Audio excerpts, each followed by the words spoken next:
Jumpa lagi dengan Kak Lia dalam acara Ati Kids. Nah teman-teman, sebelum kita mendengarkan cerita firman Tuhan, kita berdoa. Mari kita berdoa. Tuhan Yesus, kami bersyukur kepada Tuhan. Hari ini Tuhan Yesus boleh memberkati kami semua. Saat ini kami akan mendengarkan cerita firman Tuhan. Mari Tuhan Yesus hadir memberkati kami, sehingga kami mengerti cerita firman Tuhan yang akan disampaikan Kak Lia kepada kami semua. Berkati kami ya Tuhan, dalam nama Yesus kami berdoa. Amin. Teman-teman, beberapa waktu yang lalu kita sudah mendengarkan cerita pelangi Injil warna kuning emas, hitam, dan merah. Kita sudah tahu apa yang Yesus telah lakukan bagi kamu dan saya. Hari ini kita akan mendengarkan cerita pelangi Injil yang keempat dengan warna putih. Lihat, warna putih ini bersih bukan? Warna putih menggambarkan hati manusia yang telah disucikan oleh darah Yesus. Mari kita membaca firman Tuhan bersama-sama di dalam Wahyu pasal 7 ayat 13 dan 14. Dan seseorang dari antara tua-tua itu berkata kepadaku, "Siapakah mereka yang memakai jubah putih itu? Dari manakah mereka datang?" Maka kataku kepadanya, "Tuanku, Tuan mengetahuinya." Lalu ia berkata kepadaku, "Mereka ini adalah orang-orang yang keluar dari kesusahan yang besar, dan mereka telah mencuci jubah mereka dan membuatnya putih di dalam darah anak domba." Hanya orang yang memakai jubah putih yang bisa masuk ke surga. Jubah putih artinya hidup yang kudus di hadapan Allah. Bagaimana jubah bisa menjadi putih? Ya, firman Tuhan telah memberitahukan kepada kita, jubahnya menjadi putih karena telah dibersihkan oleh darah Tuhan Yesus. Putih artinya suci, kudus, tidak bernoda, dan sempurna. Itu artinya hanya hati yang putih dan bersih yang bisa masuk ke surga. Apakah kamu mau hatimu menjadi putih dan bersih seperti ini? Caranya adalah kamu harus percaya kepada Tuhan Yesus yang telah mati dan telah bangkit untuk kamu dan saya. Apakah kamu percaya? Percaya bukan di mulut saja, juga bukan hanya di pikiran saja. Percaya Yesus berarti dengan sikap rendah hati mau melakukan 3 hal penting dalam hidupmu. 3 hal ini harus dilakukan dengan serius dan sungguh-sungguh. Yang pertama, percaya kepada Allah Sang Pencipta. Kita dapat melihat di dalam Kejadian pasal 1 ayat 1. Pada mulanya Allah menciptakan langit dan bumi. Firman Tuhan ini memberitahukan kepada kamu dan saya bahwa segala yang ada di dunia ini telah dipikirkan, telah diatur, dan telah dijadikan oleh Allah. Allah yang menciptakan manusia, termasuk kamu dan saya. Jikalau Allah adalah pencipta, maka kamu dan saya adalah ciptaan Allah, milik Allah, dan Allah yang berkuasa atas hidup kamu dan saya, bukan diri kamu sendiri. Yang kedua, menyadari bahwa kamu adalah orang yang berdosa di hadapan Allah dan sungguh-sungguh mengakui dosamu. Hati manusia yang berdosa tidak mau percaya kepada Allah Bapa di surga yang begitu baik dan penuh kasih. Hatinya suka melakukan kemauannya sendiri, tidak mau taat pada firman Tuhan. Karena itu harus mengakui semua dosamu satu persatu dengan jujur. Jangan ada yang tersembunyi, dan sekecil apapun itu harus diakui dengan rendah hati kepada Allah. Jika kamu mengaku dosa, maka Allah adalah setia dan adil, akan mengampuni segala dosamu dan menyucikanmu dari segala kejahatan. Kita dapat melihat di dalam 1 Yohanes pasal 1 ayat yang ke-9. Dan yang terakhir, mengundang Tuhan Yesus masuk ke dalam hatimu menjadi Tuhan dan Juru Selamatmu. Firman Tuhan berkata di dalam Wahyu pasal 3 ayat yang ke-20. Lihat, aku berdiri di muka pintu dan mengetok. Jikalau ada orang yang mendengar suaraku dan membukakan pintu, aku akan masuk mendapatkannya dan aku makan bersama-sama dengan dia dan ia bersama-sama dengan aku. Apakah kamu mendengarkan suaranya memanggil namamu saat ini? Ya, Tuhan Yesus memanggil namamu dan sedang berdiri menunggu untuk masuk di dalam hatimu. Maukah kamu membuka hatimu untuk melakukan 3 hal penting yang sudah kakak sebutkan? Mari tundukkan kepala, tutup mata, kita akan berdoa. Kak Lia akan pimpin kamu dalam doa dan kamu boleh mengikutinya dalam hati kamu masing-masing. Bagi anak-anak yang sudah pernah mengundang Tuhan Yesus di dalam hati, Tuhan Yesus sudah ada di dalam hatimu. Mengundang Yesus di dalam hati cukup 1 kali saja. Tetapi kamu boleh berdoa kepada Tuhan Yesus. Katakan isi hatimu kepada Tuhan Yesus. Jikalau sampai saat ini masih melakukan dosa, akuilah dengan jujur dan minta ampun kepada Yesus dan minta tolong pada Tuhan Yesus agar kamu sebagai anak-anak Allah dapat melakukan semua firman Tuhan yang telah kamu dengarkan. Mari kita berdoa. Allah Bapa di surga, saya berterima kasih karena Engkau menciptakanku sungguh amat baik dan Engkau sangat mengasihiku. Walaupun saya telah berdosa kepadamu, tetapi Bapa telah mengasihi saya. Saya percaya Tuhan Yesus telah mati dan telah bangkit untuk menyelamatkan saya dari hukuman dosa. Saat ini saya mau mengakui dosa-dosa saya. Sekarang kakak memberikan kesempatan kepada kamu untuk berdoa mengakui dosamu dengan jujur satu persatu kepada Tuhan Yesus. Mari ikuti kakak berdoa lagi.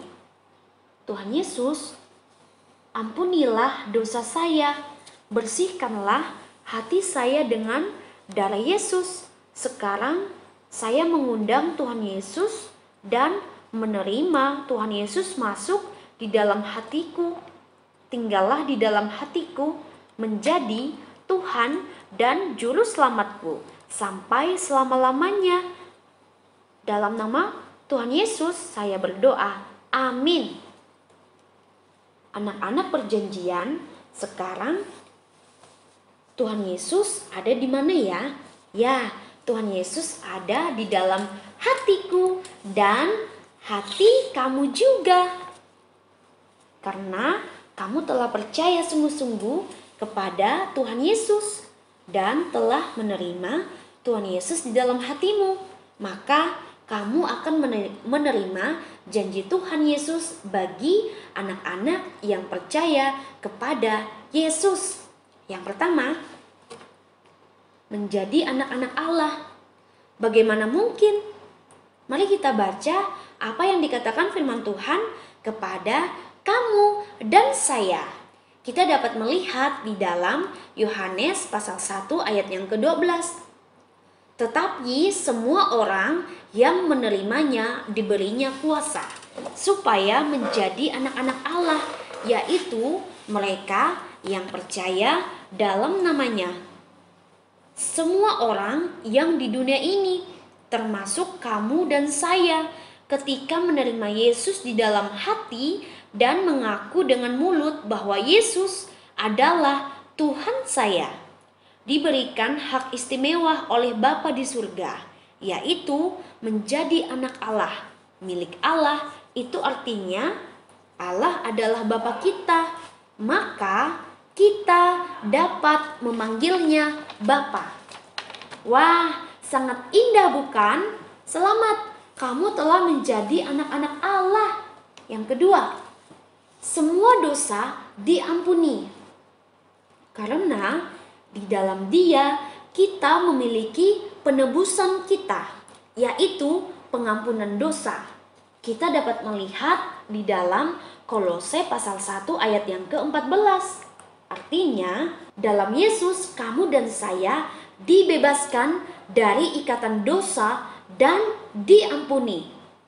Pengampunan Tuhan Yesus bagi kamu dan saya sangat sempurna. Tuhan Yesus tidak ingat lagi kesalahan yang telah kamu dan saya akui kepadanya. Karena Tuhan Yesus adalah Allah yang penuh kasih sayang dan sangat mengasihi kamu dan saya. Ingatlah firman Tuhan ini. Akulah Dia yang menghapus dosa pemberontakanmu oleh karena Aku sendiri. Dan Aku tidak mengingat-ingat dosamu. Yesaya pasal 43 ayat yang ke-25. Wah, Allah kita sangat baik kan? Betapa bahagianya kamu dan saya menjadi anak-anaknya. Yang ketiga, diselamatkan dari hukuman dosa. Karena hanya di dalam Yesus kamu dapat diselamatkan dari hukuman dosa yang sangat menakutkan dan penuh penderitaan itu. Firman Tuhan berkata, dan keselamatan tidak ada di dalam siapapun, juga selain di dalam Dia. Sebab di bawah kolong langit ini tidak ada nama lain yang diberikan kepada manusia yang olehnya kita diselamatkan. Kita dapat melihat di dalam Kisah Para Rasul pasal 4 ayat yang ke-12. Artinya, di dunia ini siapapun tidak bisa menyelamatkanmu, termasuk orang tua kamu, teman kamu, guru kamu, bahkan kamu sendiri tidak bisa. Hanya Yesus saja yang dapat menyelamatkan kamu dari hukuman dosa. Nah, yang keempat, beroleh hidup yang kekal. Kamu tahu apa itu hidup yang kekal? Artinya, hidup selama-lamanya bersama Allah Bapa di surga. Hidup kekal itu dimulai sejak kamu dan saya menerima Tuhan Yesus di dalam hatimu dan sampai selama-lamanya. Mari kita baca firman Tuhan di dalam 1 Yohanes pasal 5 ayat yang ke-12 dan 13. Demikian firman Tuhan. Barang siapa memiliki anak, ia memiliki hidup. Barang siapa tidak memiliki anak, ia tidak memiliki hidup. Semuanya itu kutuliskan kepada kamu, supaya kamu yang percaya kepada anak Allah tahu bahwa kamu memiliki hidup yang kekal. Hidup kekal hanya dapat kita miliki di dalam Yesus, karena di luar Yesus tidak ada hidup. Artinya, di luar Yesus, kamu dan saya tidak bisa berbuat apa-apa. Kebahagiaan, sukacita dapat kamu dan saya rasakan hanya pada saat hidup bersama Tuhan Yesus. Yang kelima, disertai senantiasa. Ya, Tuhan Yesus ada menyertaimu selalu. Kamu dapat berbicara dengan Tuhan Yesus kapan saja dan di mana saja.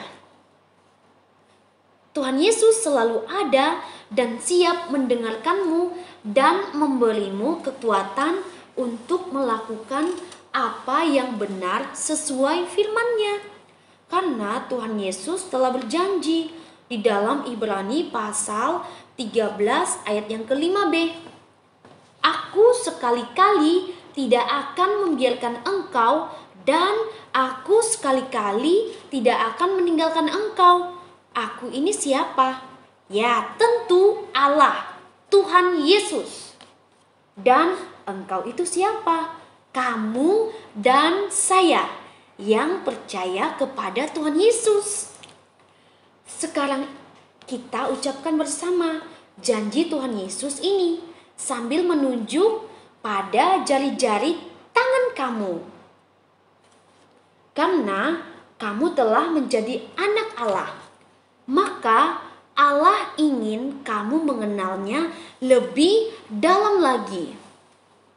Nah, lihat, warna hijau menceritakan tentang anak-anak Allah yang bertumbuh sehat dan berbuah di dalam Yesus. Bagaimana caranya? Ada 5 cara.